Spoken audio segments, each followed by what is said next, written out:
Halo teman-teman, perkenalkan nama saya Dewi Resnadi Putra Nonse dari Stikom Yolindo, jurusan Sistem Informasi dengan NIM 22110083. Kali ini saya akan membawakan presentasi materi tentang kewirausahaan yang bertema membangun PT CV, UD, dan tata cara pengurusan izin IRT pada Balai POM. Yang pertama, pendirian perusahaan. Pendirian perusahaan adalah proses formal untuk membentuk entitas bisnis yang diakui secara hukum. Ada beberapa tipe perusahaan yang bisa didirikan termasuk PT Perseroan Terbatas, CV Common Trade Finance, dan UD Usaha Dagang. Dan setiap perusahaan memiliki karakteristik yang berbeda dan persyaratan yang harus dipenuhi. Tipe-tipe perusahaan. Yang pertama, tipe perusahaan personal atau terbatas. Deskripsinya merupakan bentuk perusahaan yang paling umum di Indonesia. PT memiliki pemisahan antara modal dan kepemilikan serta dapat memiliki banyak pemegang saham.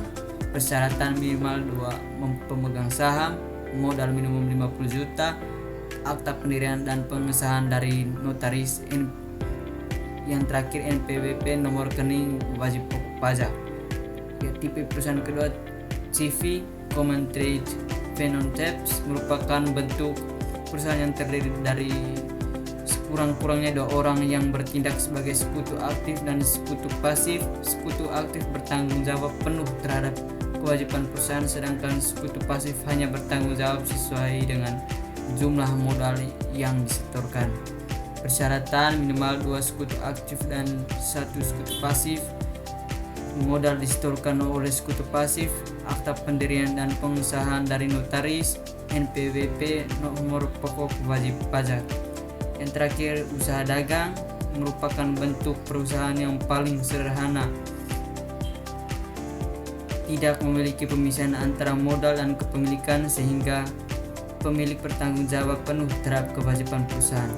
Persyaratan minimal 1 pemilik, modal disetorkan oleh pemilik, tidak perlu akta pendirian tetapi dapat membuat perjanjian tertulis, NPWP, nomor pokok wajib pajak.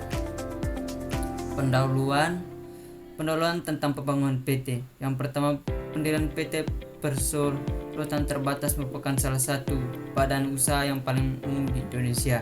Persyaratan kedua, PT memiliki kelebihan dalam hal kepemilikan, pengelolaan, dan bertanggung jawab perusahaan.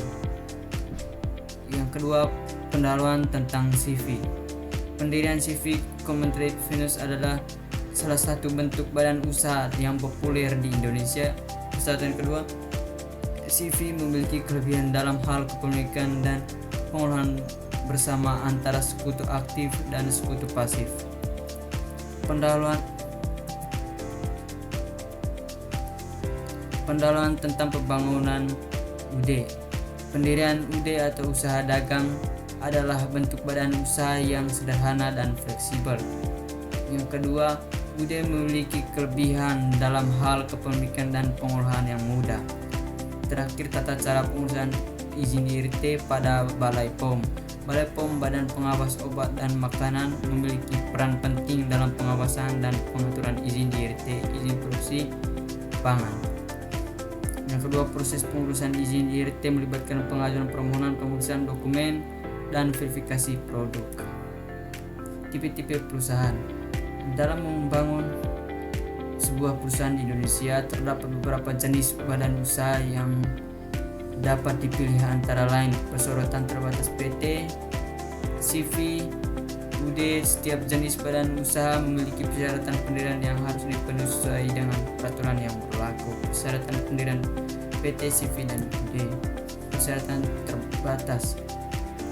Persyaratan pendirian memiliki minimal 2 orang, modal dasar minimal 50 juta, membuat akta pendirian dan anggaran dasar, mengurus surat izin usaha perdagangan SIU dan tanda daftar perusahaan TDP, mengurus surat izin usaha industri SIU jika bergerak di bidang industri.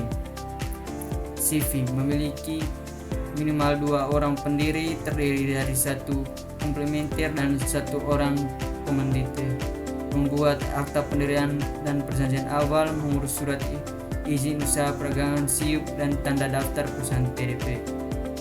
usaha dagang memiliki minimal 1 orang pendiri, membuat akta pendirian, mengurus surat izin usaha pedagang SIUP dan tanda daftar perusahaan TDP. Persyaratan pendirian PT, CV dan UD. Proses pengurusan izin IRT.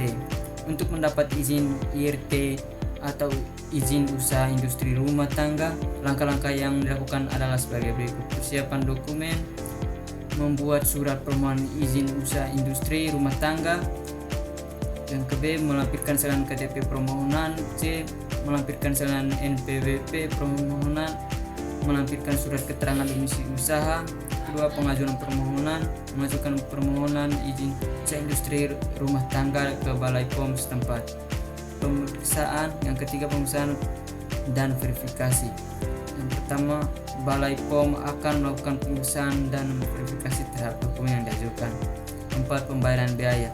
Melakukan pembayaran biaya pengurusan izin sesuai dengan ketentuan yang berlaku. Kelima, pengambilan izin. Setelah proses verifikasi selesai dan biaya pembayaran sudah lunas, permohonan dapat pengambilan izin IRT di Balai POM setempat.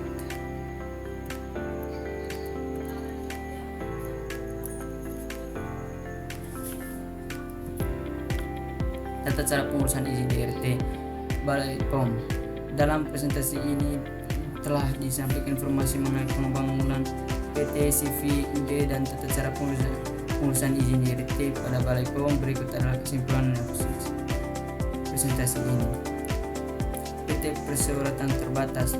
PT merupakan bentuk badan usaha yang memiliki kelebihan dan dalam hal kepemilikan dan akses ke modal. Untuk mendapatkan izin IRT pada Balai POM, PT perlu memenuhi persyaratan yang telah ditetapkan. 2. CV Convention atau yang pertama, CV adalah bentuk badan usaha yang memiliki kelebihan dalam hal fleksibilitas dan kebebasan pengaturan.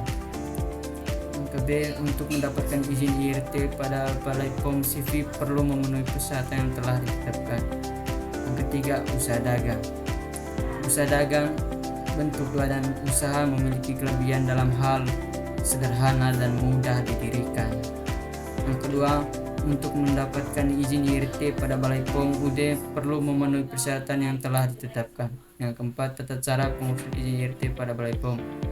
Yang pertama, proses pengurusan izin IRT pada Balai POM meliputi pengajuan permohonan penilaian dokumen dan penerbitan izin IRT. Yang kedua, perusahaan perlu memenuhi persyaratan teknis dan administratif yang telah ditetapkan oleh Balai POM. Dengan memahami tata cara pengurusan izin IRT pada Balai POM, perusahaan dapat memastikan kepatuhan terhadap peraturan yang telah berlaku dan menjaga kualitas produk yang dihasilkan. Kesimpulan dari presentasi ini: dalam presentasi ini telah dibahas mengenai pembangunan PT, CV, UD, dan tata cara pengurusan izin IRT pada Balai POM. Berikut ini adalah kesimpulan presentasi ini. Pembangunan PT, CV, dan UD merupakan langkah awal dalam memulai usaha. Setiap jenis dan badan usaha memiliki kelebihan dan kekurangan masing-masing. Dalam proses pengurusan izin IRT pada Balai POM meliputi beberapa tahapan seperti pengajuan permohonan, pengurusan produk, dan penerbitan sertifikat. Yang ketiga, penting untuk memahami dan mengikuti tata cara pengurusan izin IRT yang berlaku agar produk yang dihasilkan memenuhi standar keamanan dan berkualitas yang ditetapkan. Yang keempat, dalam membangun usaha kerjasama dengan Balai POM yang sangat penting untuk memastikan kesesuaian produk yang telah peraturan yang berlaku. Dengan memahami dan mengikuti prosedur yang tepat, pembangunan PT, CV, UD, dan pengurusan izin IRT pada Balai POM dapat